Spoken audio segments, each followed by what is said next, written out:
many hours, and I would give one of these things out, which I put together, and subsequently they printed.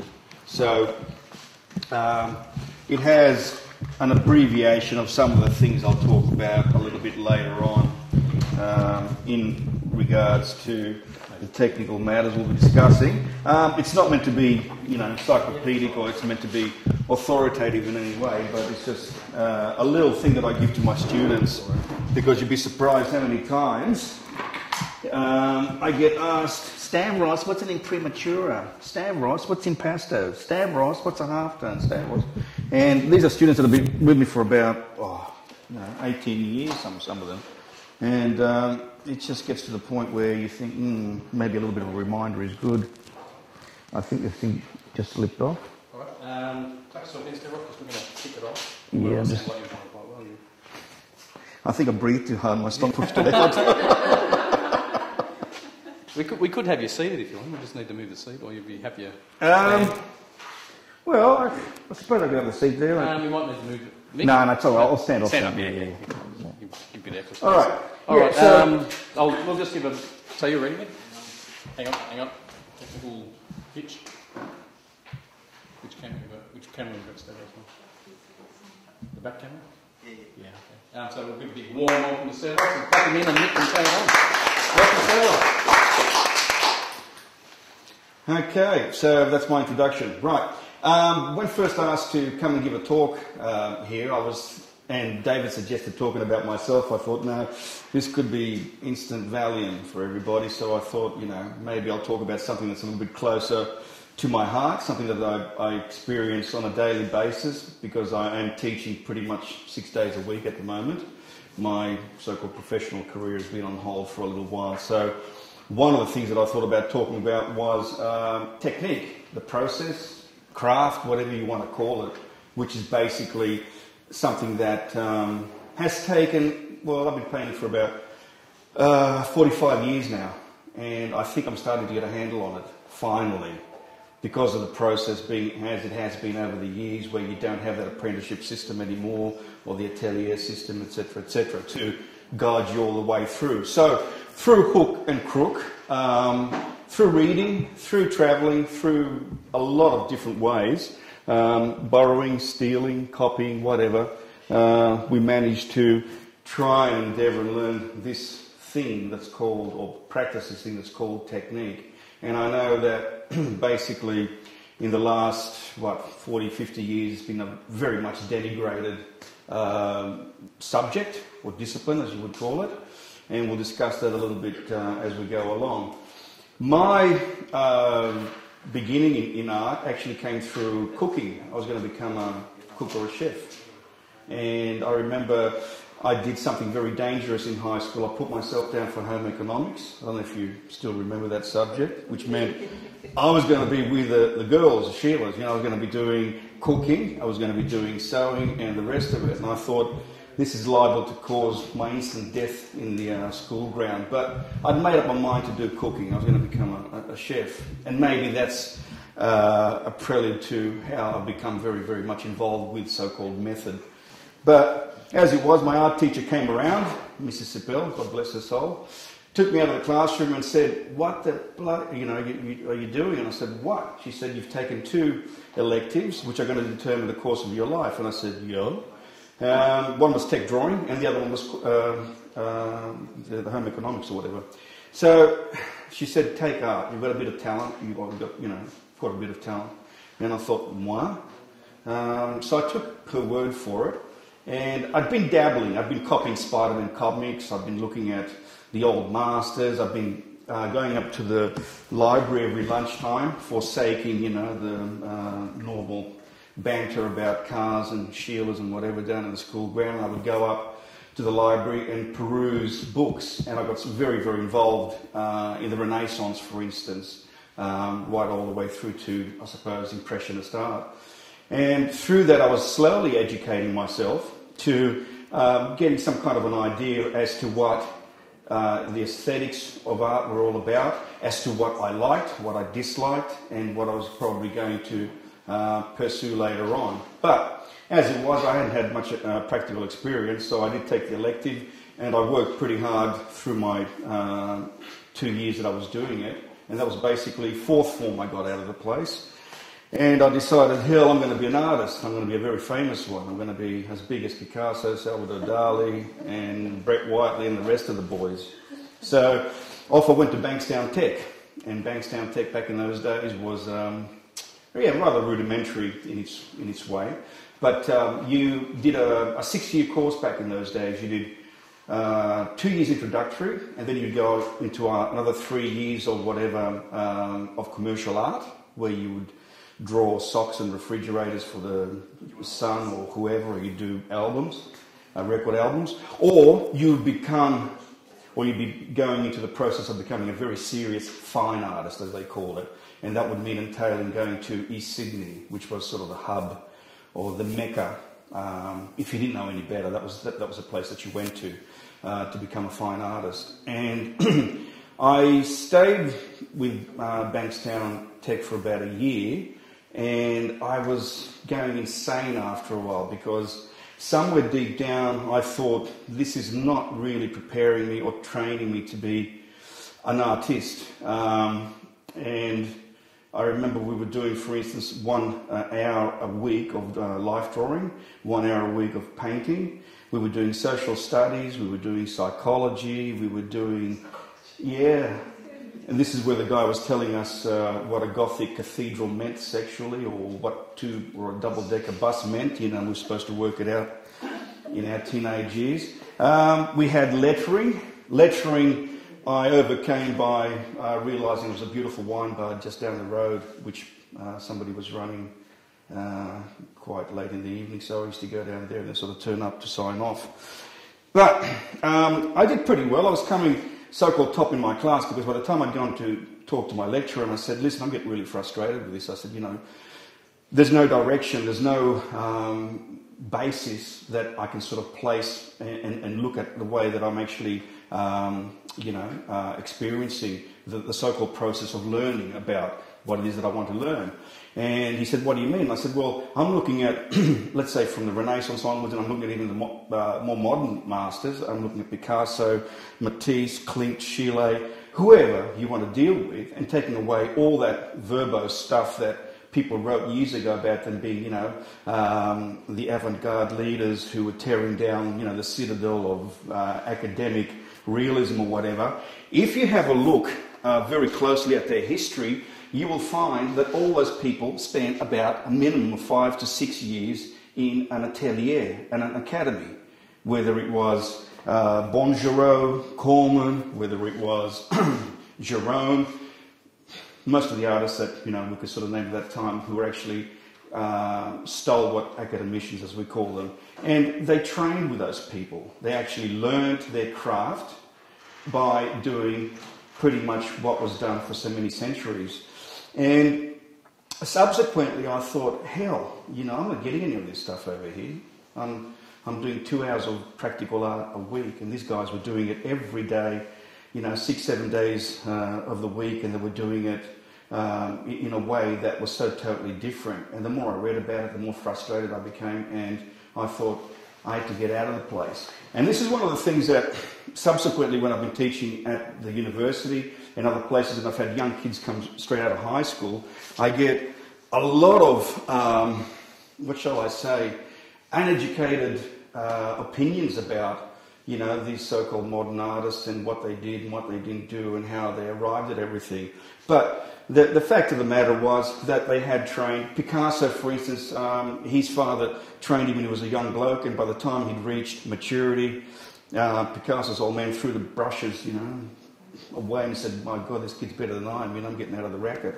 So then Picasso went to, I think it was Barcelona, and he studied for another 3 or 4 years in an academy, which he didn't have to. Then he went to France. Hence, these guys could actually paint and draw one of these things, what we call, and everybody loves to hate to write about these, but a cast.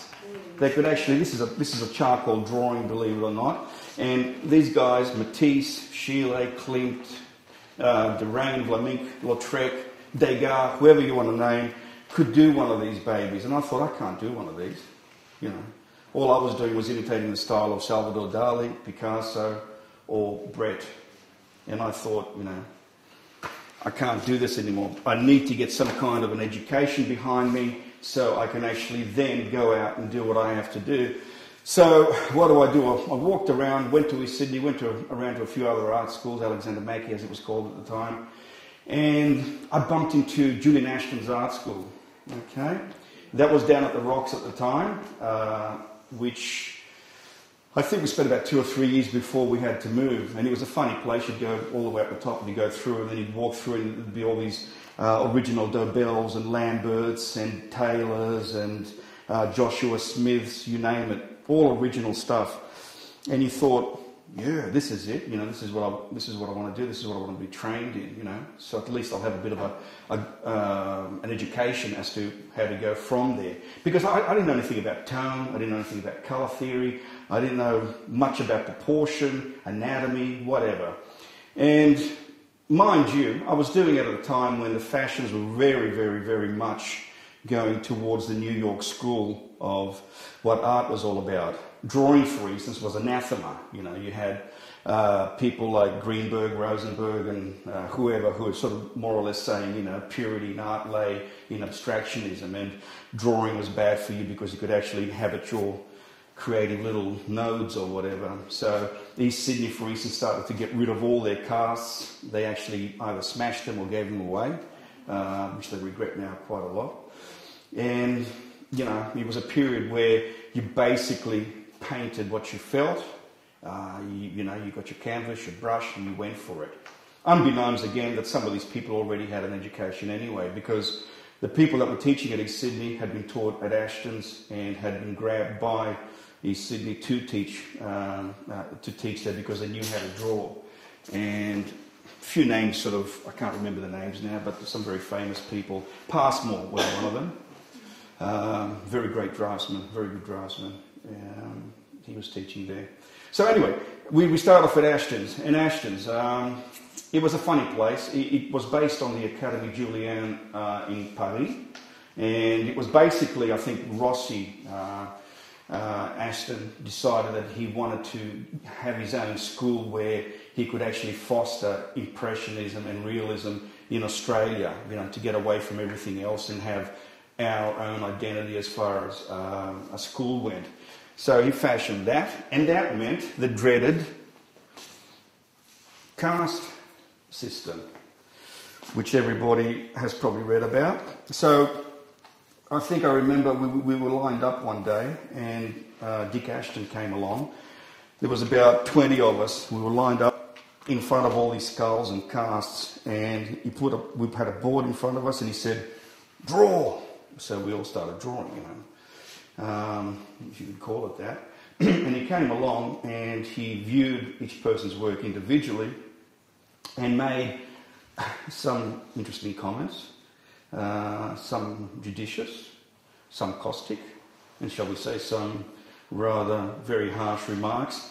But he was trying to get the measure of what we were and who we were at the time. So after that, we all started by learning how to use our eyes. And this is constantly the refrain, the question that I get asked by people, "Stavros, how do I learn how to draw?" And I said, to use these two things, these two little sockets in there. And basically you do that by standing up in front of an object from, what was it at the time, 9 o'clock till 3:30 with lunch in the middle. And you would draw a skull, for instance. And you would have your arm out straight, you'd be measuring, you'd be coming back, making a mark, you'd have your plumb bolt, you'd have whatever. And you were not allowed to do any rendering. It was all two-dimensional. It was just basically an outline, which was pretty much the sort of French-English system at the time. And you weren't allowed to internalise. The only way that you could actually internalise was through a set of grid marks, something similar to Giacometti. I don't know if you're aware of his work. That putting down of marks and then bringing it all together. And you'd have a teacher coming along and he would say, "Oh, that angle on the forehead is wrong, correct it," you'd correct it, he'd come back and he'd say, "No, it's still out," so you'd be there trying to get it right. And depending on how good you were and how, I suppose, talent is another bad word to use, but how talented you were, you would progress from that to a full-size head, which was something like this, and then from then you would go and do a torso, and then from then you would probably do a skeleton, and everybody's, you know, biting at the bit, you know, trying to get into the life room because they all want to be artists. They all want to draw the naked model, you know. And Dick would come along and pull everybody back and say, "You're not ready to be here, young man, you know, get back to the classroom." And you go, "Yes, sir." So it was all very progressive in the sense that everything was monitored by either him or the teachers. And the teachers were actually students themselves who had spent quite a few years doing an apprenticeship there also. So eventually, once you did that, then you would go upstairs to the still life room, as I used to call it, and you would have a little lemon, a little cup, and a little bit of drapery, sort of, you know, pyramidal in shape, and you would do a tonal study of that, just in charcoal again. And you do that for a whole week until, you know, blood was coming out of your ears and you're starting to, you know, get insane with the whole thing. And then you would be allowed to do a monochrome of that, which was terre verte, black and white. But that in itself goes all the way back to the Renaissance times, to Tintoretto, even to the Van Eyck school of painting, where they would do monochromes in that regard, not exactly using those same colours, but using a very limited palette, so you were precluding colour. You didn't have any colour theory at the time. So you would do that for a while. You would learn about modulating your tones, your edges, almost learning your keys like a musician, you know, learning, again, how to read a key. As a musician, he's asked sometimes, you know, what note is that? He'd tell you, you know, just like that, it's a B flat or an A sharp or whatever. If you're an artist, you should be able to tell what particular key this is in relationship to the flesh, the hair, to whatever, very, very quickly, and put that down. And this is what we were learning. So eventually, some of us would get siphoned out to the life drawing room for the very first time, and that was always very interesting. And from then on, we would sort of think we were getting somewhere, and then we hadn't realised that we had to sort of put all these things together and start to paint the human figure and to actually get a finished product happening. So Ashton's was something that was an eye-opener for me. I spent about 4 years there, and eventually they kicked me out of the place. They said, you know, been here long enough. We had positives out of that, we had negatives out of that. We had, I think, quite a few people like me who were very strong in the drafting department, but not so good in the understanding of tone and how to render tone. For some reason, I don't know, there were teachers there who actually would start as beautiful drawings on the canvas, and all of a sudden they would go to paint and they would seize up. They would just... And I was heading pretty much in that direction too for quite a long time. Luckily, I met up with a chap that had studied with Gibbons, who had taught Lambert, amongst other people, in Dobell. And he had also studied the Max Meldrum method, which meant that do you all know Max Meldrum, the Melbourne-based artist? 13 steps, you put a line down, you have your subject right next to your canvas, it's all side-sized, and you don't draw. What you do is you start off with a background and you start off with a so-called negative shape or whatever, and you block everything in and then work from there. And this particular chap had me for a few days, and he had more or less barred me to do any drawing at all. He caught me a couple of times getting up to the canvas and putting a line with the end of the brush, like old Rembrandt used to do. And that was my excuse. I used to say it was good enough for Rembrandt, it's good enough for me. But so he basically was trying to get me out of this linear way of putting things down and starting to look at the tone, the volume, the values or whatever. And it started to work. It started to work quite well. So I would say he was the one that probably taught me how to paint. So with Ashton's, it was never 100% that you would go through the whole course and you would learn everything. You didn't learn much about composition in that way. I remember Dickie always used to say, you know, if you want to become a painter or if you want to compose your own paintings, don't do it here. Do it when you leave the school. He said, all we're here to do is show you the technicalities and for you to put them into practice aesthetically later on. Which I think in hindsight, probably was a bit hard. I think there should have been a composition class, as far as I'm concerned, anyway, which would have dealt with what some of the American ateliers are actually dealing with now, which is perspective, pure anatomy, and whatever else, colour theory. So that would have been actually quite good. So anyway, we finish up there. I travelled overseas for quite a few years. I went to the National Gallery in England, London, and copied there quite busily for about 6 months. And while I was doing the National, I was doing the Tate Gallery too, because they had 2 days were allotted for copying, and a lot of people were there copying. And I remember bumping into a whole bunch of students that I used to know from Australia. It was weird. And that was one way of learning, and also one way of making a quick buck, because tourists would come in and they would automatically buy your Rubens or your Rembrandt or your Velasquez, whatever you were doing, if it was good enough. And so that sort of helped for the rent and some of the food and booze, I guess. And the Tate Gallery was the same, and it was a very professional setup. They would have your easel there, they would have your painting there, they would have a little stool for you ready to go on that particular day. All you had to do was just apply, and then subsequently you could go on from there and just keep on copying, as long as you liked. You had to make sure that the copy, of course, was either smaller or bigger than the original. For some reason, they never worried about, people splashing terps all over a Velasquez or a Goya. I mean, I used to think about it, and I think, my God, the way I paint, it's very vigorous, I think David has seen me paint. It's very vigorous, and I think, I'll probably get paint all over the place, but it never seemed to worry them, and that helped. So anyway, I came back, worked in the animation industry for a few years doing layouts. Lots of money, but again, very frustrating that I wasn't doing my own thing. So then I went to the College of Fine Arts for about 7 years and 3 degrees later, and I started to teach also there while I was doing my MFA, and I was teaching drawing. I was teaching also methods and media, which included encaustic, egg tempera, sizing and priming your own panels in the 15th century Netherlandish way, and bringing up a painting from a monochrome through the glazes. Actually, I think I was probably one of the people that introduced glazing in that school, much to the chagrin of some of my modernist teachers. And what else? So, yeah, and I taught various techniques, as I said, from the 15th century onwards. And it was very, very frustrating at the time, because we had students coming out of high school and no idea about anything. They were given a whole bunch of brushes, 6, 7 tubes of paint.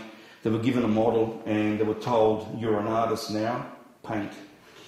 And they would get up there and they'd have this total freeze, and it'd be, Stavros, can you help me with my drawing? So off I went. And this is eventually how I got into teaching, actually. Sometimes the lecturer would say, I'm going for a coffee break. That meant anything from about a 2-hour session to a 3-hour session.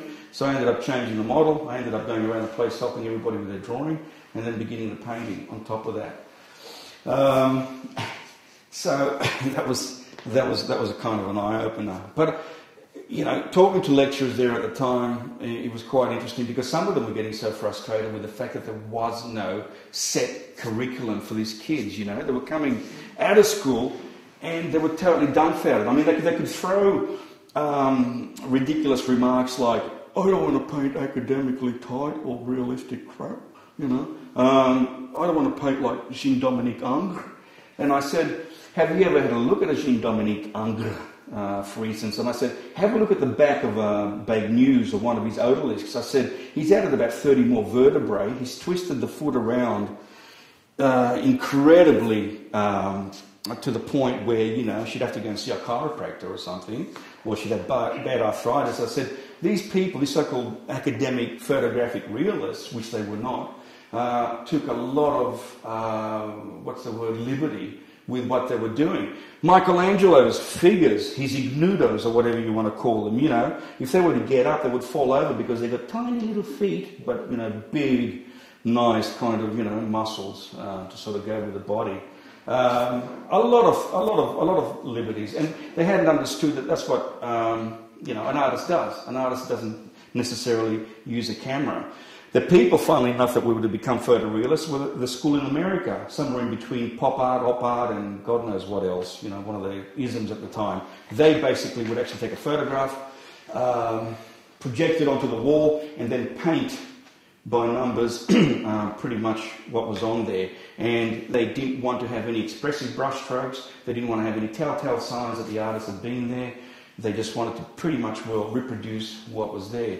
They're what we call photographic realists. Now you try and talk to people about, or kids like, you know, from school about that, and they had no idea, you know, because I think at the time somehow they weren't going through a lot of education ranging from the past to the so-called future. We had Helen Gardner's book, which I still have a tome of, and I remember we went through prehistoric times, from Lascaux, France, all through Assyrian, Babylonian, Egyptian, Etruscan, Cretan, Greek, you know, all the way right up to Pollock. She managed to cover all that with us, and that was incredible. You got a fairly good all-round education as to what you were looking at and talking about. But these kids are coming out and they're just throwing a few names and a few, nonsenses around the place, and you think, sad. And that's one of the reasons why I've dedicated my time, and as far as the regime of my teaching goes, as far as technique being paramount and craft being paramount. And I use the word craft, and I don't resile from that. You've got to think about painting is one of the few disciplines, apart from, you know, ballet to classical guitar to playing, violin or any of the other disciplines, where you can actually get away with bad craftsmanship. You ever thought about that? You walk into a lot of galleries and there's a lot of stuff just sliding off the wall, and you think, right, you know, if you went and paid $580 to see Baryshnikov dance or Pavarotti sing, and Pavarotti got booed off La Scala once upon a time because I think he had one little note off. He had a bit of a cold that night and they booed him off the stage. We don't find that in painting. Painting is something that we just accept because it's there, and we take it without any kind of real analysis, education of what it's taken to produce that thing, that piece.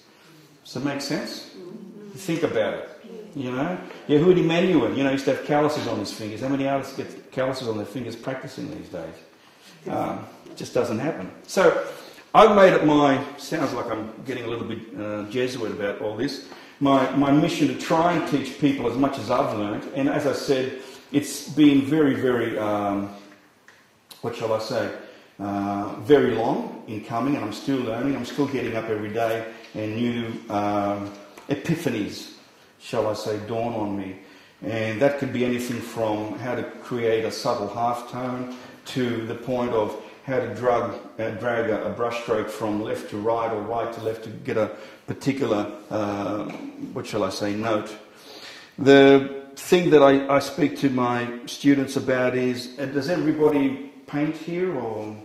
And I'm dealing with that stick with a piece of metal and grass coming out of it, okay? I'm dealing with painting. I'm not dealing with anything else. I'm not dealing with electronic arts. I'm not dealing with performance art. I'm not dealing with anything else but painting. And therefore, I have a set of conditions by which I think, people should try and maybe work at, emulate, and use. And one of the most important tools is a palette. Everybody knows what a palette is? Right. I've walked into the university and I've seen people put paint on the ground. I've seen people put paint on aluminium foil. I've seen plates being used. I've seen tables being used, and I've seen hands being used. I think even Boyd used to use his hand, yeah. Smear the paint on. I talk about a palette as being very, very much an integral part of creating a painting, because that is your keyboard. That's where you're going to create all those lovely, beautiful notes to put onto your canvas. Now, again, this is dealing with working on a canvas, of course. If you're Jackson Pollock, if you're de Kooning, if you're Franz Klein, if you're Rauschenberg, if you're a whole bunch of other people, then by all means, kick the can over, do whatever you want to do, and that's fine. But I'm talking about standing and putting down a brushstroke onto a canvas.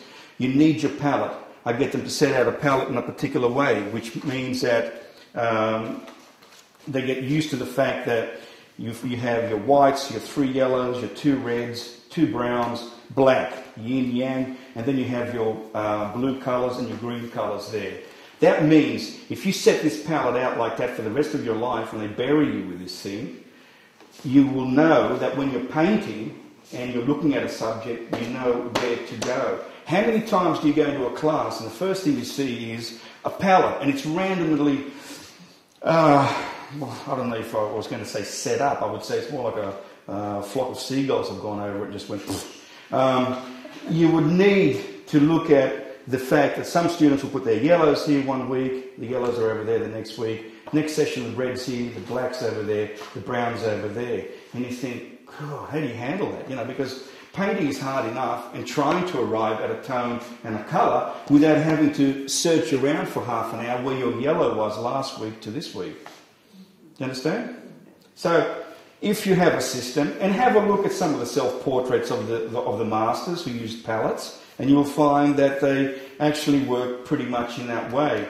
Whistler, for instance, would have had his white in the middle and his black on the other side. He would have had his warm colours on this side and his cool colours on that. That's all right. One of the things, if you think about the way I've set out the palette, it goes from light to mid-tone to dark. And you start to understand that the dark colours are getting cool. They're starting to be of the cool nature that you want to get certain, you know, greens and greys and blues and whatever. Your lighter colours tend to be on the warmer side. But having said that, then I'll talk about the fact that when you're using a yellow ochre as opposed to a lemon yellow, you're using 2 different temperatures. Right? You look at a lemon yellow and it's got blue in it. You can actually see that it's turning into green by itself. You would not like to use a lemon yellow to make an orange if you could. You would like to use a cadmium, or you would like to use a yellow ochre because you're keeping it pretty much in the family of those particular colours. How do you make mauve? Very quickly, you know. People will just say, oh, give me red and give me blue. No. You use alizarin crimson, rose madder, naphthol or whatever, colours that have blue in them. And you go to your ultramarine or you go to your cobalt and you mix that and you get a beautiful, successful mauve. If you use a cadmium red, you're mixing yellow, red and blue. You're mixing 3 colours. All right? Does that make sense? Mm-hmm. So you're getting a grey, brownish kind of a mauve. You're mixing 3 colours, whereas if you're mixing an alizarin and a blue, you're keeping it all in the family. All right? And that's to do with all the colours, you know, and a lot of people, again, are not taught that. I don't know, is it a simple thing? I mean, is everybody aware of that? Yeah? Okay. So, you're putting me out of a job. So, you know, that's something that, you know, you can actually sort of get into the practice of when you do have your palette. The other thing is about pre-mixing, if you're doing a portrait, if you're doing a nude, pre-mixing your tones, you know. One of the things that I get my students to do, for instance, is before they even touch colour, I get them to do a black and white monochrome. And they're kicked and, you know, and screaming and doing it. Oh, yeah, this isn't painting, Stavros. This isn't art. And I say, do it. Just do it. Just do a black and white and see what happens. Because basically, you'll find that people fall into 2 categories, maybe 3, but they're either good at tone, and not so much in colour, or good in colour, not so much in tone. Universally, you can say they're all bad in drawing, and I could say that without any hesitation. Most people are bad in drawing. And you hardly find any a binding genius that can handle all 3 all at once. So if you get a person to do a black and white, you can see and you can teach them a little bit about their medium, whether it's an acrylic, whether it's a tempera, whether it's an oil painting or whatever. And you can then start to teach them about how to modulate edges, how to look at just the particular notes that they need to know before adding colour to that. And as the great modern masters, Derivan, Vlaminck, Matisse, who's the other one, pardon me, Monet. If you look at their early work, brown paintings. That's what they were taught in the academies. They used the brown source. I forget the technical name of it, but they used a brown sequence of tones, dating all the way back from the Renaissance. Only when they started to introduce colour theory and they started to get rid of those browns and actually exchange them for complementary colours, so hence Monet's infatuation with, let's say, his haystack series, where you see him working with mauve, blue, cool shadows, and all of a sudden the sunlight is giving you, you know, oranges and yellows and whatever. He's still working tonally in a way. He's still working pretty much in the tradition of making that object round for the moment. Okay? And what I'm getting at is that I try and say to people that if you don't understand your values, your black and white, your tone, you won't understand colour. You know, you can get away with just about putting, you know, just about any particular tone, but if the colour's not right, you know, and vice versa, it's going to be very, very hard for you. Does that make sense? All right. So we do the black and white, and then sometimes we'll do a glaze, which is... Does everybody know about glazing? No? Okay, glazing is pretty much what they would use, let's say, over an egg tempera painting. The Van Eycks, the Flemish painters like Roger van der Weyden, Hugo van der Goes, they used to call them the primitives, but far from it. They were the people that taught the Italians, in a sense. Antonello da Messina took their knowledge and brought it over to Italy, and people like the Venetians, like Titian and Tintoretto, whatever, were to make it into something more grand. But basically what they would do a black and white grisaille painting like this. They would probably do it in tempera, and then they would work out an emulsion, an oil emulsion, which they would actually use to glaze very faint layers of paint over that underpainting. And you get this incredible stained glass-like effect, which you can't get with alla prima painting. And alla prima, you all know, is one go, you know, one movement.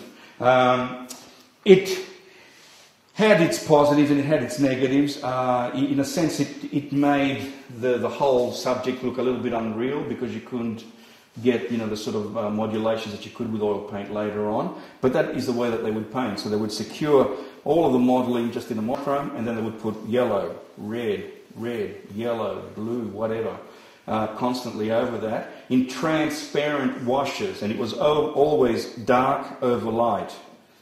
Okay? Do you understand what I'm saying? Yeah. As opposed to scumbling. Scumbling is light over dark. That's the opposite to that. Okay, so we do some glazing, and glazing is one of those things that can be very beneficial in producing drapery. If you look at El Greco, one of the great masters, he would use beautiful, or he would get lovely optical mixes by, for instance, putting a yellow, cadmium yellow, white underpainting, and then he would come back and throw some red on it or some blue, and with that he'd either get an orange or he would get a green with that, which again you can't get simply by mixing on the palette and putting it down. Rembrandt was to be the one that I think pretty much brought it all together, and he would actually do an underpainting almost in monochrome, and then he would come back and glaze and then paint back in alla prima. Then he would glaze, then he would come back and more alla prima, you know, till he got the desired effect.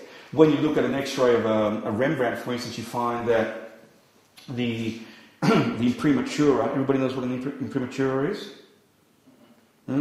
Okay, when you walk into a gallery, there's a lot of stuff, isn't there? When you walk into a gallery, 95% of the paintings that you see have not been painted on white canvases like you see in the Hollywood movies. They've actually had a middle tone put over them, whether it's terre verte, Indian red, whatever. And what that does is it gives you an identity straight away of what you're painting with that particular ground. Now, the Renaissance masters were much smarter than that. They would actually use that particular, if they would use the brown, for instance, they would use that for the shadows. So what they would do is they would put their imprimatur on there, the middle tone, on the white canvas, and then they would come back, draw their object, and then they would come to paint it, but leave the imprimatur to show through as a shadow area. So it's a kind of economical way of doing things in a way too, once you get good at it. And then as they built out to their middle tone and to the light area, they became thicker and thicker and thicker. Thus you have this manifestation with good painting where you have the opaque areas. If you had a graph and you looked at it sideways, The light area is like that, totally impasted, and then it gets thinner, and then translucent, transparent in the shadows. Which makes sense, doesn't it? Shadows are where you reach right through it, you fall right through, like Alice. So, going back to Rembrandt, he would use that technical aspect when he was actually forming his paintings. And a lot of forgers, when they were doing or trying to forge his work, hadn't realised that. So they were starting to model the shadows with white and lead white when X-ray becomes impenetrable. So a real Rembrandt, a real Frans Hals, a real Velasquez, when you actually X-ray them, you'll find that there's nothing happening in the shadows. It's just a total vacuum. It's only once you start getting in the middle tones and in the light areas that you start to see the actual paint, because they're using lead paint in there. They're using opacities. All right, so that was one of the things that was very, very prevalent at the time. Hence, you have a lot of modern painters now which have really, really boring surfaces, because what do? They paint every single part of the canvas, opaque. There's no relief to it. There's no feeling of, this is a little bit mystical, this is a little bit misty, this is a little bit more tangible. You don't get that kind of rest.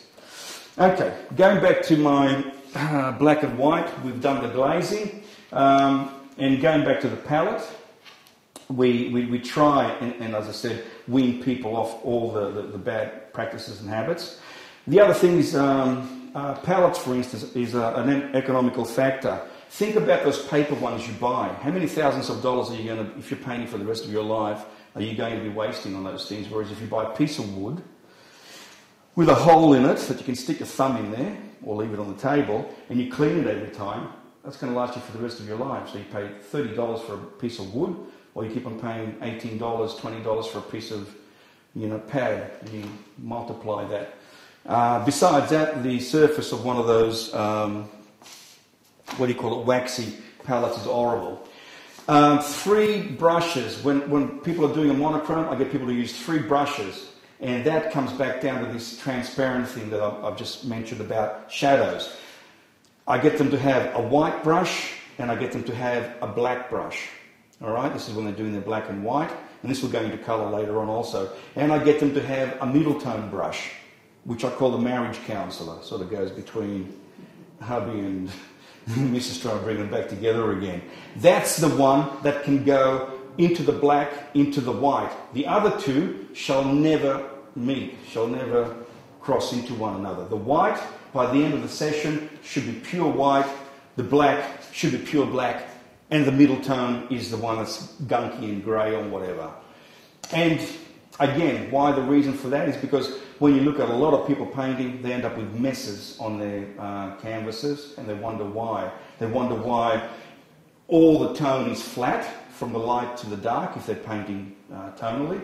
And it's to do with the fact that they work with one brush, and they go white, they go middle, they go dark, white, middle, And by the time they finish, they've got this mud pie happening there. And, there's no control over the values. So if I get them to use those 3 brushes, I end up getting some pretty good results out of that. Okay? It's just a case. But you'd be surprised how many times people will lose those 3 brushes within about 2 or 3 brush strokes. They will go definitely into the black area with the white and vice versa. So when that happens and you start working with colour, then you use those 3 brushes, and then you will work coloristically with those also. If you're dealing with flesh, and you've got, let's say, yellow ochre, red, and white, and a little bit of brown or black or whatever, you will then portion out 3 tones to go with that. And that sounds a little bit like painting by numbers, but not quite, because you will definitely come back and change those colours around a little bit. You'll add a little bit of blue in certain areas, and you will add a little bit of brown, a little bit of black, maybe a different kind of a red as you go along. So it's just basically a way of establishing some kind of, shall I say, procedure, and also keeping the colour nice and clean when you're working. And what I do normally is, if I'm dealing with a portrait, I've got 3 brushes for the hair, 3 for the face, 3 for whatever each part of the clothing is. I don't like washing my brushes with Turks if it's oils because I find that they end up getting really greasy and dirty anyway. I like to have the colours on the brushes so I can see what it is I'm working with constantly. I'll have more than 3 brushes. I don't want to sound so mechanical about it either. Okay, I mean, occasionally it'll change. So that is part of the evolution as far as the evolutionary process of painting.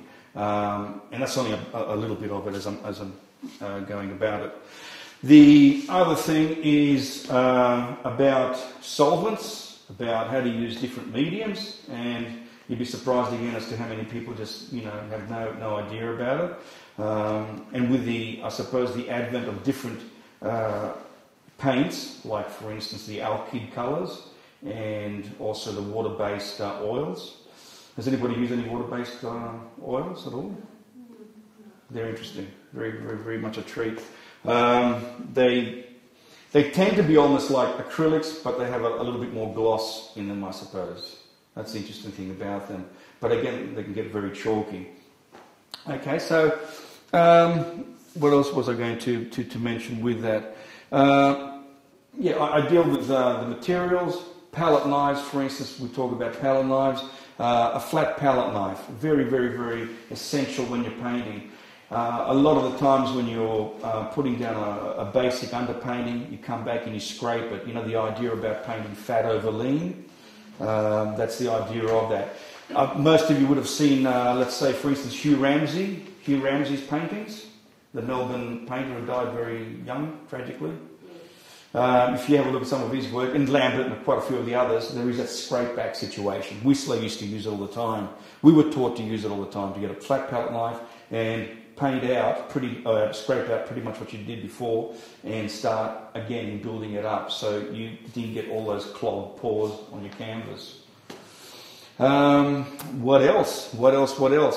The other thing I was going to mention is the idea of drawing. I would say people again ask me, how long it takes to learn how to draw, and you can't quantify that. You can't say 3 days and 2 hours and 5 years or whatever. But I would definitely say you need to go someplace where at least they can put you through a good solid year of being able to learn how to measure things and how to use your eyes.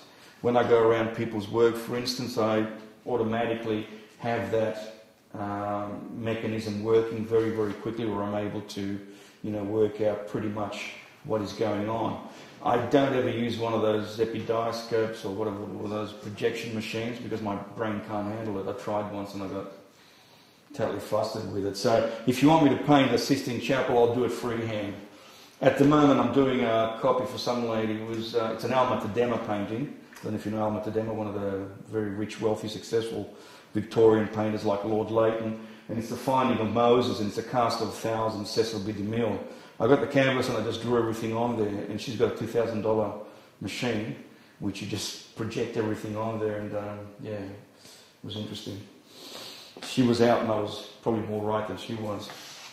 Okay, well, it's about 4 o'clock. Would anybody like to ask me any questions? There's a lot more I can go on about, but I just wanted to say that, if you're going to go into painting, think about it a little bit more seriously than haphazard about what it's all about. Think about getting yourself a good teacher who can teach you all these things. You've got to be very, very demanding about this. I know of teachers who walk into rooms and open up a newspaper and sit down and read them and just let the students go with that. I don't. I'm a hands-on artist, teacher. If I've got 18 people in my class, which I normally have, I will do 18 demonstrations. I will do 18 visualizations because I don't think words cover enough of what it is that you're trying to express or tell people. And obviously, the most important thing is if you have a good teacher, they can visualise for you what is possible and what you can do. And I still like that. I mean, I went through a watercolour course about a year back, and I had this particular teacher teaching, and it was an eye-opener, just to see the technical expertise by which he was putting down the washes. It was great, and I thought that's always the way that I like to learn. But there is always a side to painting where you've got to take it fairly seriously, and don't think about the fact that it's just a case of creativity will get you right through the whole thing. It's more than that. It's to do with, as I said, the process, and the process it's a long process, but it can be a very simple one too. Just try and make your life a little bit more simple. When you walk into that studio, you've got your tabaret, you've got your 3 mediums, whether you're working with linseed oil or a glazing mixture or whatever. You've got your palette, you have your brushes. I have all my brushes set out from small to medium size to big. I have my so-called finishing brushes, which are never touched until the 2nd, 3rd, 4th stage of the painting. In other words, if I want to lay in a painting, block it in, I use those cheap Eterna or Chinese bristle brushes because I don't care. They only cost so much. I use one of those and throw them away. When I'm coming to doing a much more expressive brush stroke and I want to get a little bit more control over that, a calligraphic mark, then I'll use my filberts, or I'm getting more and more into nylon or mixed hair brushes these days, which are a little bit more pliable. And I find that if you look after your brushes that way also, that's the other thing we talk about, washing brushes, would you believe it? How many times I've come up to a person's table and about to pick up their brushes to demonstrate, and what have I got? A nightmare, and I go, and it just seems like the hardest thing in the world to clean a brush, and I can't believe it, it's just, anyway, it's another story. It's all to do with that, and if you're lucky enough to get somebody that can teach you all these things, good. And I think you'll probably find that it'll enhance your paintings. Any questions? You always paint on canvas? Yes. And I remember a couple of times when I was a student at the university over a schooner or two, I used to get somebody who was a lot more modern, avant-garde than me. They would say, why are you painting on the canvas, Stavros? Why don't you get into electronic media? And I'm thinking, yeah, okay, fair enough. And then there's things that you can buy these days which will get you to paint like Van Gogh or, I don't know, Brett Whiteley on a bad day, without the smack. But the thing is, for me, it's that actual tradition, apart from the tradition, but that quality of me coming up to a canvas and actually playing with it. That game of sparring with that little bit of material which gives a little bit, bounces back at you, that whole sensuous quality of putting down a calligraphic mark which I'm making myself, nobody else, and I stand and fall by that. That gives me great satisfaction. That makes me tingle all over. I don't think pressing buttons and working via a computer would do that for me. Plus the fact I'm computer illiterate anyway. So I was thinking of canvas or boards. Anything of that nature, yes, yeah. I paint, when I come to acrylics, I'll paint on canvas. When I've been travelling overseas, I've been taking groups to the Greek islands over the last 10 years to do watercolour and acrylics and oils. I would take Canson paper. I find Canson paper really good for acrylics because you've got a tint, an imprimatura on there already. You've got about 75 of those things. Tape it on the board with a bit of masking tape. Masking tape's great. Then I spray it, get it full of water, it goes all buckly, and then when it dries, it goes tight as a drum, and I'm off. And as soon as I finish, take the tape off, and bingo. That's something that I can sort of travel around with. But I've used canvas boards, I've used masonite, I've used, just about anything. When I was an art student, I used to scrounge around the garbage bins, and I used to get the backs of, drawing pads, and I used to get a couple of coats of gesso and put that on there and just do studies on there, and I still have those. So, sorry. Yeah, okay. You mentioned there's quite a few about the underpainting before you started working on the black and white and the brown tonals and the middle tone. And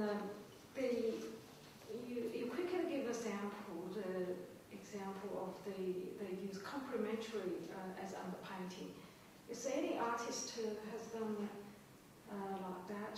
You mean using the complementary colours? For example, you want to have a green tree, and you use a red for the orange or red for the underpainting with blue sea. You use it maybe some other colours to that. Yeah. Is that what you mean? Yeah, well... Complementary colours that are Yeah. on the painting as well. I haven't seen any examples. Well, as I said, if you look at Monet's work, and if you look at any of those particular Impressionist masters, whether it's Sisley, Pissarro, Monet, Matisse, you will find, especially Matisse's collection in the Russian museums, they have a lot of his early work there. They were painted primarily, as I said, pretty much within the realm of these 6 values, which I haven't even talked about actually, these 6 tones that you need to know about, but they would paint that in a brown formula. And that comes, as I said, from the Renaissance, where you would have, and this is going to throw you for a nice little loop, you have temperature in these changes, and I'll get on to you answering your question fully in a minute. If you've got brown here, you will then subsequently go from cast shadow, reflected light, dark shadow, or as the Americans would call it, the hump. They would be all on the warmish realm, right? They would be very hot. When you get to your middle tone, and that's one of the most hardest and most difficult tones to work, because that's the one that you have to get coloristically and temperature-wise right to make things work, that starts to go a little bit grey and cool. Okay, so you started off with the shadows being warm, and then you go into your middle tone, which goes cool. Then you come back on the light area, which, what does it do? It goes warm again. And then the highlight goes cool. You know, a very famous example is Rembrandt's nose, or my nose. You know how many times you've seen people, for instance, when they paint a highlight, and they come on there, and they're adding white, and they're putting more white into it, and they're putting, they get the toothpaste tube, and they squeeze it out, and it's like, and it still seems flat. The reason being is because they haven't taken into account the temperature change. If I'm painting indoors, for instance, I will use pretty much a cool highlight in that regard, in a light area. In other words, the juxtaposition, what I was explaining to you, is what makes each particular area sing. So you're going warm, cool, right? Not all warm or all cool. Again, if you go to the Archibald, you will see some very, very bad examples of skin painting, which I call the nicotine school of painting. You ever seen guys that smoke? You know, they've got brown fingers like this, because what they do is they paint every area, they paint it all warm or all cool. They don't take into account that there's mauves, there's greens, there's around here where all of us, male, female, we have facial hair. Have a look at a John Singer Sargent, for God's sake. You'll see the grey, cool areas around here, for instance. Have a look at this patch over here, which goes pretty warm, you know. The forehead, which, you know, picks up another different colour altogether. You know, it's all there. But you have these people that will mix yellow, red and white and black and go, you know, they'll paint the whole of the area pretty much as it is. Now, to answer your question, what happens is this prevails pretty much all the way up to the 19th century, and all of a sudden we have the Impressionists who are studying a different colour theory, whether it's Biron, Munzel, whoever, and they're looking at trying to get a purity of colour, and thus they start to look at nature through the prism of, you know, just pure bright colours. And they're wondering, how the hell are they going to get that? And one of the ways is broken colour, for instance. If you want to make a perfect mauve, you will mix red there, blue there, red there, blue there, red, and walk back, and it merges into a beautiful mauve. You do not mix it on your palette and put it on there. That's what we would call pointillism or post-impressionism. Another way is to paint on a white canvas, right? So they go back, if you look at some impressionist painters, unfinished works, they painted on a grey or a white canvas. The other people who do that were the Pre-Raphaelites in England. But let's leave the Pre-Raphaelites out there for the moment, because we're talking about complementary colours. So what happens is, they're saying, we don't want to paint with these brown sources no more, and when we're painting outdoors, we're working with a different set of temperatures again. You'll find most of the time, not on a day like this, it's totally different, but if you go out during the summertime, you'll find that In the shadows, you could say it's cool because you would normally go underneath a tree, wouldn't you, to get away from the sun? And if you wanted to get a suntan, you would go out in the sun. So hence you have warm light and cool shadows. And they would use complementary colours, not browns. They would use, as I said earlier on, anything from, if you look behind you, there's all those beautiful colours there, You can see what are hot colours and what are cool colours, and you would place those reds, yellows, oranges against a mauve, blue, green situation. Degas used to do it very, very famously in his later pastels. Do you know his beautiful renderings where he would actually use complementary colour to perfection? He would have, and he would use the strokes in a very broken-like manner. He would actually have, an area where you would have yellow, red, pink, and all of a sudden you would start going into greens, blues, mixing that, turning that. Hence using complementary colour. Does that answer your question? Yeah. Is that... No, seriously, was that clear enough? It's just think of it, a sphere. Think of a brown sphere up till the 19th century. Think about a coloristic sphere, but thinking about temperature again. It's all to do with the changes of cool to warm to cool to warm to make the the actual area vibrate. If you make it all cool or all warm, it's pretty flat. All right? The complementary colour for the painting, but is a complementary colour also used for underpainting? Yes, yeah. Hence, pastelists will use that canson paper that I just spoke about, and I do it myself. If I wanted to paint you and you've got red, okay, let's say red, and I wanted to do something with the red in your face, the pinkiness or whatever, I might use a green blue. Green blue is always surefire for flesh because it's a complementary to warmish tints, to warmish colours. If you look at your complement, it's pretty easy to work out. You have, your complementaries are basically red, green, blue, orange, purple, yellow. So if you wanted to do a very sunny day, maybe you could use a purple underpainting. Why not? It's that is something that you could use, and people have used it. But mostly pastelists, I think. I don't think I know of too many artists who will probably sort of sit there and actually work, through modelling something in a complementary colour, then putting something else on top. So in other words, if I was to do a red jumper, I don't think I'd sit there and paint green jumper first and then put red on top. Yeah, that's sort of, if you're using the broken colour, sort of where we make it red or brighter. Yeah. Is it? Yeah, you can. Yeah, if I was to paint you, there would be no black or white as far as I'm concerned in your rendering of the form. I would try and use different reds to start off with, and I would use also yellow if I could, and maybe a little bit of blue to start off with. And then I'd come back with my white and black if I needed it.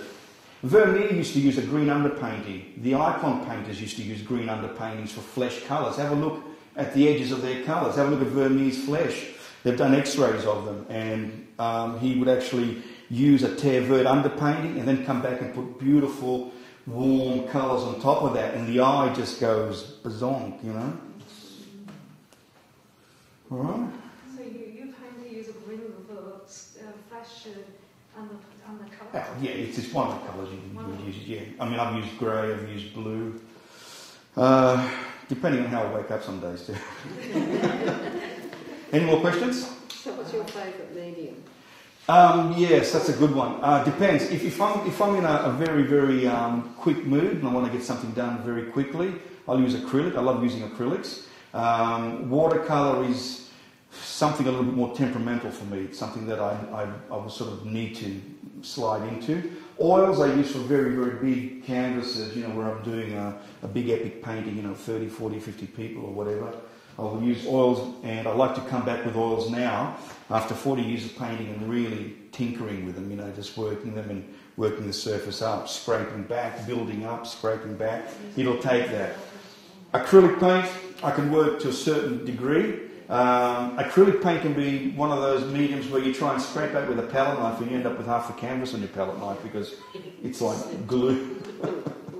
But it's a great medium, it's got its moments. So I think it just pertains to the particular moment. Pastels, I've done it and I've taught pastels and I still teach pastels. But if you ask me to sort of do it out of free will, I probably wouldn't, because I just find, dusty, and then you've got to make sure you put, the right cover on them. And if you're travelling with them, they're a real... Ink? Yeah, I love ink. Yeah, I did a lot of ink drawings, especially when I was younger and I was into the fairies. I used to do a lot of illustrations, I suppose you would call them. But no, I used pen and ink quite a bit, yeah. Whether it was biro from school, I used to use a lot of biro. And then I used the croke wheel pen, like Norman Lindsay and other people. It's any medium that's around, I will use it, but I don't tend to use a lot of mixed mediums, put it that way. All right? Yeah. Any more questions? The one that's in the advertisement for this talk, Yeah. what is that? You can just see it in the background. That's an oil painting. Right. Am I going to time? Yeah, it's fascinating. This is an oil painting done very, very, very, very much on a whim. And there's a nude, a great big university nude with a duck underneath there.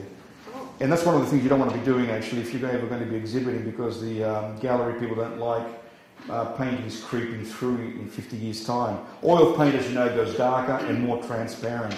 Okay, so it's an oil painting, and it's called The March of Folly. It's after the Barbara Tuchman book about the history of mankind repeating, the same old travesties and, mistakes throughout life.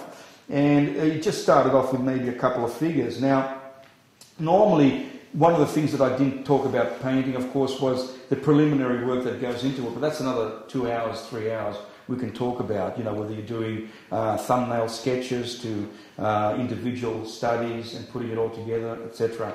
But this one was done pretty much a la jazz, as I call it. It was an improvised job, if you can believe that. It started off with somewhere around here, and then I just started to add, a little Madonna, Mr. Pinochet on wheels, and we got the Pope over here, we got, bits and pieces, and we got, a whole bunch of things happening, and it just kept on inventing itself. Other times, the paintings will be much, much more resolved execution. But, I put that in the Blake Prize, and I nearly won the Blake Prize with that too, unfortunately, but yeah. Okay, any more questions? Yeah, what's the science behind the water-based oils? How does that work? People have been sort of working out that there must be something better than oils, right?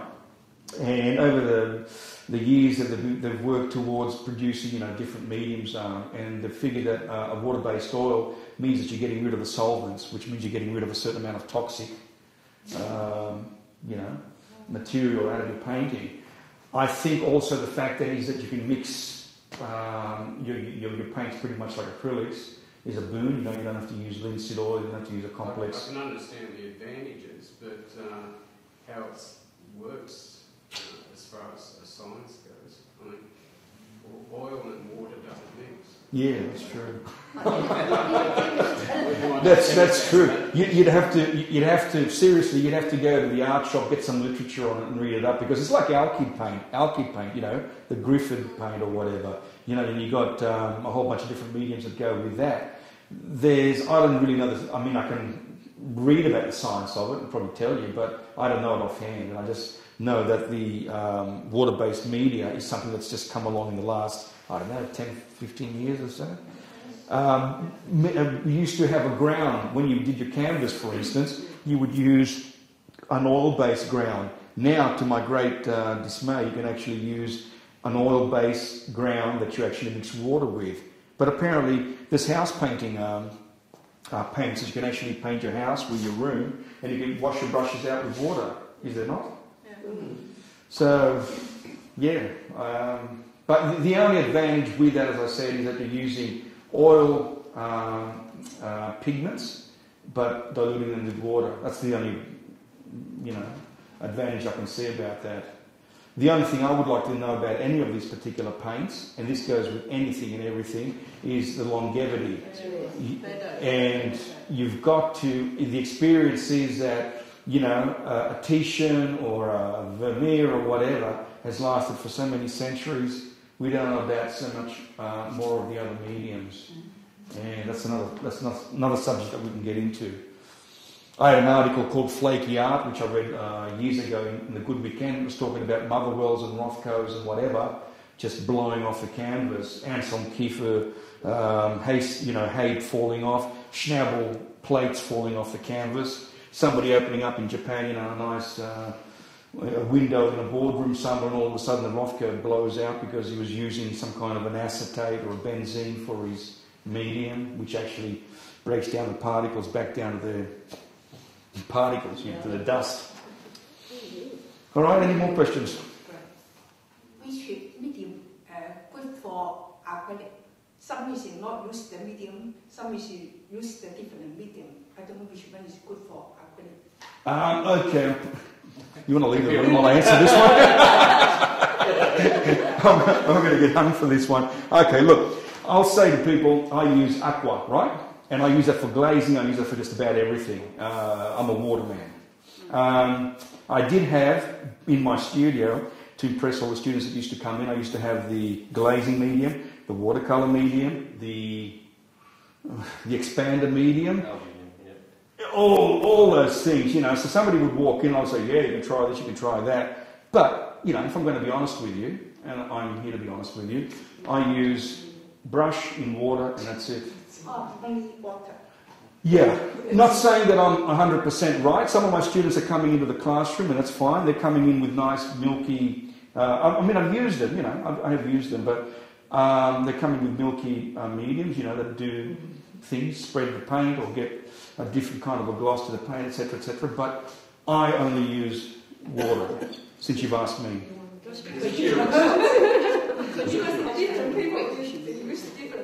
Yeah. Sorry? Because you don't use just water, it comes down. No, well, that's a very good question. I often get asked because I demonstrate Matisse products, and a lot of people, even the last time I was at the Royal Easter Show, somebody came up and said, "Looks like an oil painting. Looks like an oil painting. Is that oil paint?" And I'm thinking, well, read the sign, it says acrylics. But anyway, what I do is when I start the painting, I use a lot of water, as I said, with the paper or the canvas, and then as I'm nearing the middle and the finished part of it, I don't use any water at all. The only amount of water I use on my palette is I'll get a spray container of water and just keep the paints slightly moist. That's the only water I will use. What I'm saying is I want to get as close to the pure medium, straight out of the container, out of the tube, that I can. And obviously I will go with flow Matisse if I can too, because flow Matisse is beautiful. It's nice and flexible, and you can just mix it with whatever and just put it on there. And the more water you use, the more correct you are. It becomes a lot greyer, a lot flatter. Yeah, so use less water. Obviously, you can come back to using some of the other mediums if you want to. But I'm a very impatient, impetuous painter. I've got to do everything yesterday. And I find that if I'm having to sort of go from, a few other different mediums, I find that very slowing down. All right. Anything else? Any other questions? I think that's it from Stavros. I think we should give him a big thank you. Thank you very much. I know. He's available for hire. Now, look, sincerely, I want to thank everybody for your attention and your patience. And I hope I made sense somewhere along the line with everything. And I teach at Waverley Willara if you ever want to.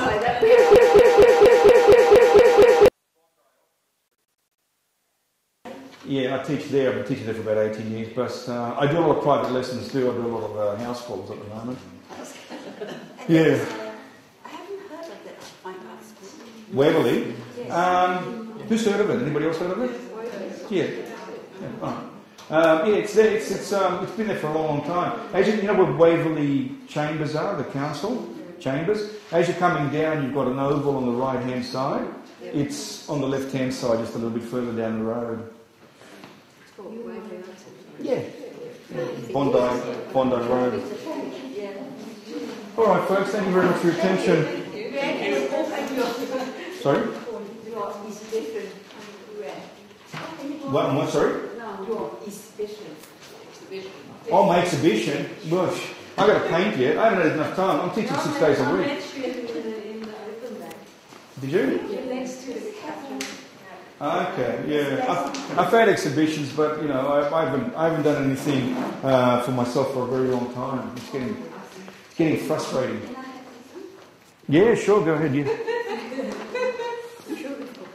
The last exhibition I had was of the Greek islands, and that was watercolours and acrylic painting. So you taking a group to do I used to. For 10 years I did that, and I've stopped now. Yeah.